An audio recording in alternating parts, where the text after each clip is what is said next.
गौरी, गौरी, अरे कहाँ मर गई है आज? मैंने तो उसे काफी देर से देखा ही नहीं। देखो जरा कहीं आंगन में तो नहीं है। आंगन में तो मैंने सबसे पहले देख लिया, वहाँ तो वो है ही नहीं। अरे तो फिर कहाँ चली गई सुबह सुबह? ऐसे कभी जाती तो नहीं है कहीं? पर आज तो चली गई ना। तुमने उसे रात को कुछ खाने को दिया था या ऐसे ही बेचारी को सुला दिया? कहीं गुस्सा होकर चली गई हो? अरे इतनी देर हो गई जब से आई हूँ, गौरी ही गौरी सुन रही हूँ। कौन है ये गौरी? इनकी जान है गौरी। इतना प्यार तो मुझे भी नहीं करते जितना उस गौरी से करते हैं। ये मैं क्या सुन रही हूँ पुट्ठा? तो दूसरी औरत कब ले आया? और शर्मीली, तूने इसे कुछ कहा क्यों नहीं? अरे शर्मीली, क्यों मौसी के साथ मजाक कर रही हो भाई? है? मौसी गौरी हमारी भैंस का नाम है। आज जाने कहाँ सुबह सुबह निकल गई है। अब जाने इस शर्मीली ने बेचारी के साथ क्या किया है। देखा मौसी, उस गौरी के लिए तो मुझसे भी लड़ जाते हैं। वो सुबह सुबह इन्हें छोड़कर भाग गई। वो तो उनको जरा भी नहीं देखा, बस मुझे सुनाए जा रहे हैं। तुमने ही उसे नाराज किया है। अब मैं जा रहा हूँ उसे ढूंढने और उसे मनाने। हाँ हाँ जाओ जाओ, ले आओ अपनी गौरी को। मौसी अपने खटोले पर बैठी बैठी बड़े मजे से पुट्ठा और शर्मीली की नोक झोंक सुन रही थी और अंदर ही अंदर मुस्कुराए जा रही थी। पुट्ठा भी अपनी गौरी को ढूंढने निकल पड़ा। वो गौरी को पूरे गांव में आवाज दे रहा था, पर गौरी कहीं भी दिखाई नहीं पड़ रही थी। हे भगवान, जाने कहाँ चली गई है गौरी। अब मैं इसे कहाँ ढूंढूं? अरे पुट्ठा, क्या हुआ? कहाँ चली गई तेरी गौरी? पता नहीं काका कहाँ चली गई, सुबह से ढूंढ रहा हूँ। अरे कहीं नहीं गई तेरी गौरी, वो सुबह बच्चों के साथ घूम रही थी। मैंने खुद राजू को देखा था उस पर चढ़कर बैठे हुए। मैंने पूछा भी था कि तुम इसे सुबह सुबह कहाँ ले जा रहे हो, तो बोल रहा था कि आज उसकी शादी है, इसलिए तालाब पर नहलाने ले जा रहे हैं। गौरी की शादी? देखता हूँ जाकर कि आखिर गौरी की शादी किससे हो रही है।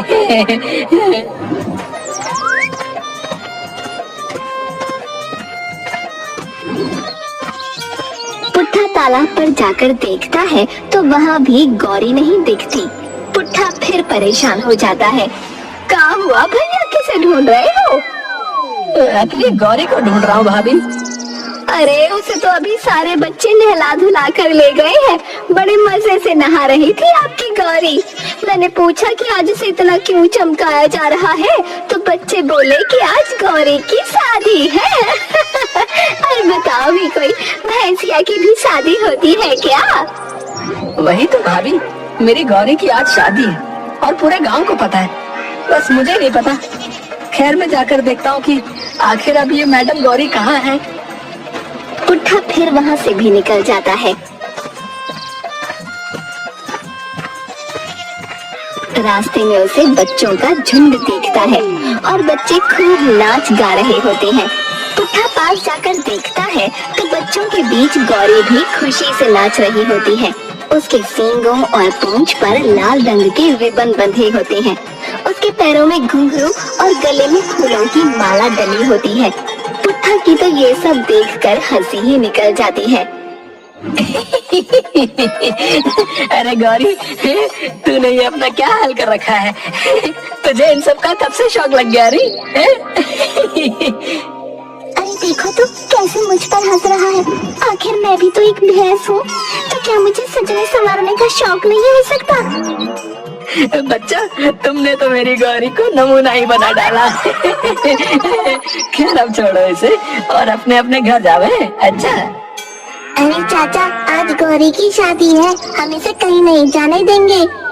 अच्छा, इसकी शादी है तो बताओ इसका दूल्हा कौन है? अरे ये तो हमने सोचा ही नहीं कि आखिर गौरी का दूल्हा कौन होगा। हाँ तो एक काम करो, तुम गौरी का दूल्हा ढूंढो और जब तक मैं इसे घर ले जा रहा हूँ। अच्छा, जब इसका दूल्हा मिल जाए तो मुझे आकर बता देना, ठीक है?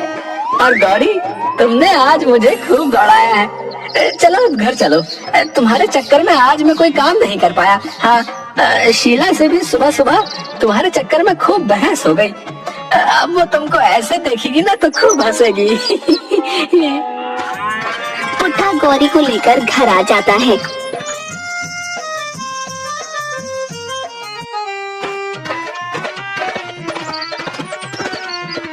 गौरी का हुलिया देखकर शर्मीली और मौसी की हंसी छूट जाती है। हे भगवान, ये गौरी ने अपना क्या हाल बना रखा है। हे भगवान। बताओ, दोनों औरतें कैसे मेरे ऊपर हंस रही हैं, मेरा मजाक उड़ा रही हैं। अरे क्या सजने संवरने का हक बस तुम इंसानों को ही है, हमारा कोई मन नहीं है क्या? चलो अब इसका ये तामझाम उतारो और इसका दूध निकाल कर मुझे डोल में भर कर दे दो। हाँ अभी देती हूँ। चल गौरी, चलकर काम पर लग जा। पहले तो मुझ पर सब हंसे जा रही हो, फिर चाहती हो कि मैं तुमको दूध दूं? बिल्कुल नहीं, मेरा मजाक उड़ाया है ना, तो मैं भी दूध बिल्कुल ना दूं, नहीं देने वाली तू दूध। अब शर्मीली बाल्टी लगाकर गौरी के नीचे दूध काढ़ने बैठ जाती है, पर गौरी तो मुंह फुलाकर खड़ी हो जाती है। खड़ी भी क्यों ना हो, शर्मीली ने उसका सब सामान जो उतार लिया था। अरे गौरी, आज तू दूध क्यों नहीं दे रही? रोज तो खूब दूध देती है। क्या दूध? तुम लोग मेरे बारे में सोचते हो क्या, जो मैं तुम्हारे बारे में सोचूं? अब तो मैं एक बूंद दूध ना दूं, कर लो तुम क्या करोगे? शर्मीली गौरी का दूध काढ़ काढ़ कर थक जाती है, पर गौरी एक बूंद भी दूध नहीं देती। थोड़ी देर बाद जब पुट्ठा दूध लेने आता है तो शर्मीली पुट्ठा को बताती है कि गौरी तो दूध ही नहीं दे रही। इस बात पर पुट्ठा बड़ा परेशान हो जाता है कि अगर गौरी दूध नहीं देगी तो वो बाजार में बेचने क्या जाएगा। अब वो दिन तो ऐसे ही निकल जाता है।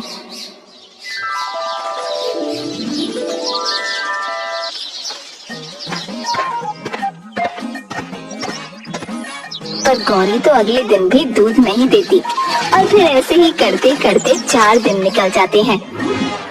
शर्मीली, आखिर हमारी गौरी को हुआ क्या है? 4 दिन हो गए और उसने एक बूंद भी दूध नहीं दिया। अरे यही बात तो मुझे परेशान कर रही है। आखिर ऐसा क्या हो गया जो इसने दूध देना बंद कर दिया? पहले तो खूब दूध देती थी। बात तो अजीब है, पर ये गौरी ना उसी दिन से दूध नहीं दे रही जिस दिन से बच्चे इसकी शादी करवाने ले जा रहे थे।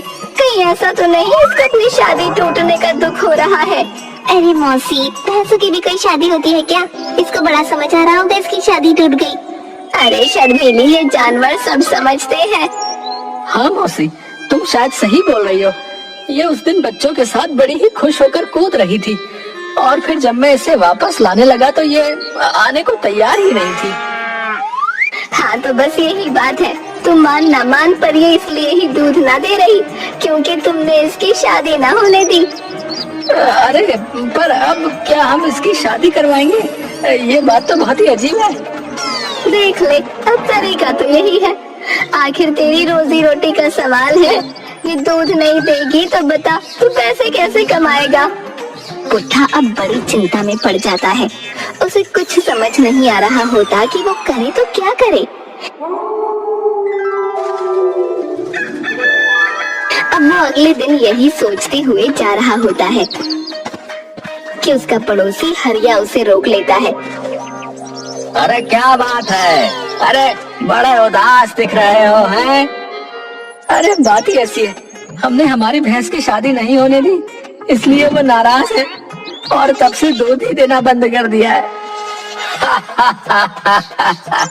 अरे ऐसी बात है तो कल ही मैं अपने भैंसे भूरा का रिश्ता तुम्हारी गौरी के लिए लेकर आ जाता हूँ।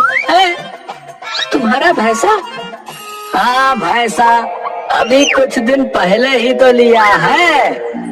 एक बार तुम अपनी भैंसिया गौरी की शादी उससे करवा कर देख लो तो तुम्हें पता चल जाएगा कि वो दूध इसी वजह से नहीं दे रही या कोई और वजह से। ठीक है, फिर तुम कल ही अपने भैंसे को मेरे घर पर ले आना है।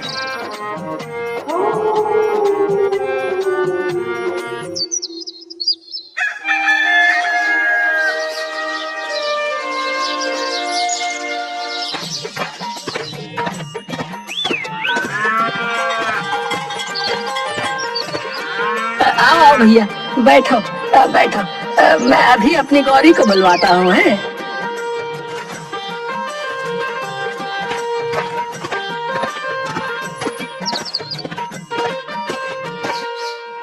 अरे आप आ गए भैया। हाँ हाँ, और अब तुम भी गौरी को जल्दी से बाहर ले आओ, फिर हम मिलकर दोनों के रिश्ते की बात करते हैं। शर्मिली जल्दी से गौरी को बाहर ले आती है। गौरी अपने सामने भूरा को देखकर बड़ी खुश हो जाती है। अरे तुम कौन हो? मेरा नाम भूरा है और मैं हरिया के घर में रहता हूँ। आज ये लोग तुम्हारी और मेरी शादी की बात करने के लिए इकट्ठा हुए हैं। क्या क्या तुम सच बोल रहे हो? हाँ हाँ, मैं बिल्कुल सच बोल रहा हूँ। अभी मैंने इन सब की बात सुनी है। मैं तो इस शादी से बड़ा खुश हूँ, पर तुम बताओ कि तुम तो इस शादी से खुश हो ना? हाँ, मैं तो बहुत खुश हूँ। बस फिर पुट्ठा और हरिया दोनों मिलकर गौरी और भूरा की शादी की बात पक्की कर देते हैं। पूरे गांव में दोनों की शादी की बात फैल जाती है। सारे बच्चे गौरी की शादी के नाम से बड़े खुश हो जाते हैं। शादी की तैयारी खूब जोरों शोरों से शुरू हो जाती है। शादी के दिन गौरी को बड़े अच्छे से नहलाया जाता है और उसे खूब अच्छे से तैयार किया जाता है। मैं तो आज कितनी सुंदर लग रही हूँ। आखिरकार आज मेरी भूरा से शादी हो जाएगी। सब लोग गौरी और भूरा की शादी में इकट्ठे होते हैं। हरिया और पुट्ठा दोनों गौरी और भूरा के गले में जयमाला डलवाते हैं। ऐसे ही दोनों की शादी हो जाती है। चलो अब मैं भूरा को घर लेकर जाता हूँ, पर कल से तुम रोज अपनी गौरी को शाम के वक्त मेरे भूरा के पास छोड़ जाया करना। हाँ बिल्कुल, अब तो गौरी और भूरा की शादी भी हो चुकी है भाई। अरे क्या हम साथ में नहीं रहेंगे? अरे ना तो तुम्हारा घर इतना बड़ा है और ना ही मेरा, जो हम दोनों एक साथ एक घर में रह सकें। तो शायद इसलिए हम अपने अपने घर में रहेंगे। पर कोई बात नहीं, हम रोज शाम को मिला करेंगे ना। हाँ चलो कोई बात नहीं, मैं तो बस अपनी शादी से बड़ी खुश हूँ। उस दिन गौरी बड़ी खुश होती है और अगली सुबह जब शर्मीली बाल्टी लेकर गौरी का दूध काढ़ने बैठती है तो गौरी फिर से दूध देने लगती है। अरे वाह, ये तो दूध दे रही है। मतलब वो मौसी की बात एकदम सच थी। ये सब अपनी शादी के लिए कर रही थी। देखो तो शादी होते ही कैसे ढेर सारा दूध दे रही है। इतना तो पहले कभी नहीं दिया। शर्मीली बाल्टी भर भर कर पुट्ठा को ले जाकर देती है। पुट्ठा इतने दिनों बाद दूध बेचने जाता है, पर वो बड़ा ही खुश होता है क्योंकि अब उसकी गौरी पहले से भी ज्यादा दूध देने लगी थी। तो दोस्तों, ऐसी ही अनोखी और रसभरी कहानियाँ देखने के लिए हमारे चैनल को सब्सक्राइब करें